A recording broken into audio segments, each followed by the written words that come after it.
Alrighty, hello folks. Today we are going to go over how to create a tool in SheetCam for your CNC plasma table. So I'm going to open up SheetCam here. I already have it open. Let me pop it up.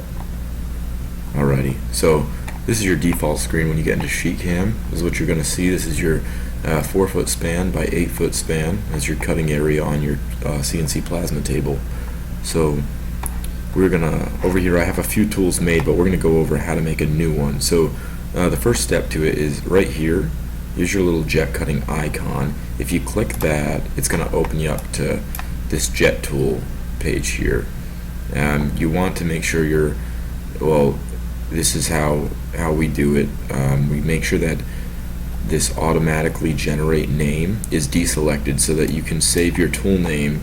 So when you save your tool set after leaving SheetCam, you can just pull it right back up when you get into it, and you don't have to ever re-add the tool to SheetCam. It saves it as your default.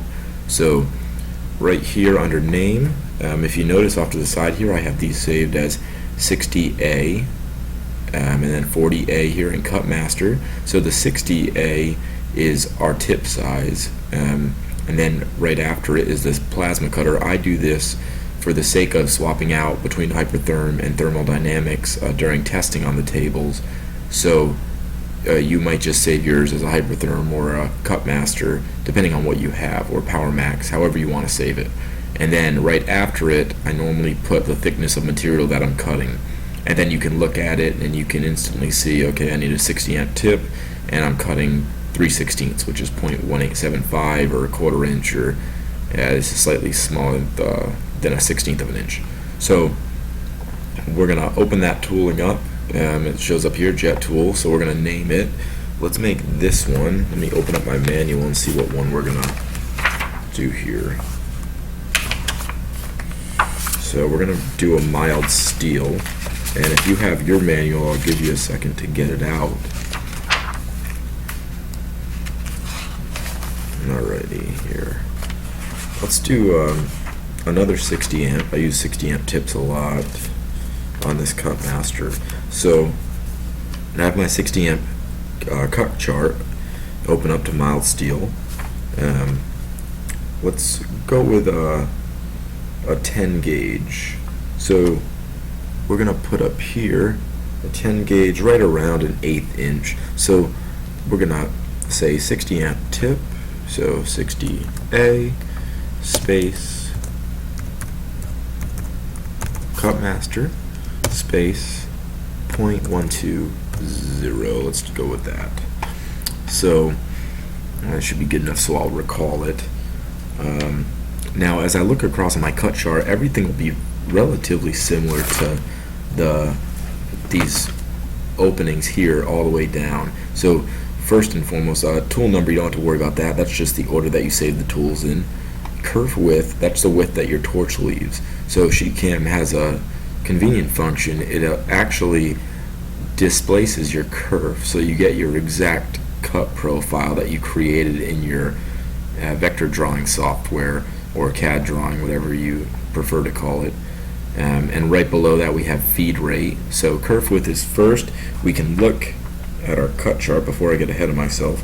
If we look at our cut chart, normally most cut charts between thermodynamic and hypertherm will all have a kerf width section, and let's see, for 10 gauge my kerf is 0.07. So I'm gonna say that to 0.07, and I click enter and it drops me to my next opening here. So feed rate, I'm gonna run over. It says travel speed in mine. Yours might be a little bit different, but you'll get the idea and you'll know what to input. So 176 is my feed rate, and below this we have our pierce delay, and we have a pierce delay in here. It calls for 0.1 second, which doesn't sound substantial at all, but believe it or not, it does make a difference when it comes to saving your consumable life. So go ahead and make sure that you have a pierce delay in if your manual calls for it. And right below that we have our pierce height. Right here we have initial piercing height in the manual I'm looking at. We have 0.19. Below that we have plunge rate. That's just how fast your z-axis approaches the material and lets off of it. We'll keep that at 75. For cut height, we have torch working height. In the manual is how it reads. We have 0.19, so that's the same. So it's not going to, all this tells us is the torch isn't going to drop from our piercing height to our cut height. It's going to stay the same height, but it'll pause for our pierce for a time of 0.1 second, or 1/10 of a second. So now right here we have pause at the end of cut. Don't worry about this so much when doing thinner material. When you get into thicker stuff, because the curve kind of drags as you're cutting, you want to make sure that you have a pause at the end of the cut when you start getting into probably 1/4 inch, 3/8 and above. You want to make sure that you're pausing for at least maybe a fragment, same thing as your pierce delay, maybe a 1/10 of a second. So after that, preset currents, you don't have to worry about this. Preset air, this might be a good reminder to have for yourself. There's, in your manual, ours calls for an 85, so we're going to set that to 85. And then preset volts is, in ours, it calls for arc voltage, so 119. And we're good here. Tip side, let's go to 60, and we're good. So DTHC delay, seconds, 0, and no DTHC is 1. So those all stay default, those stay the same.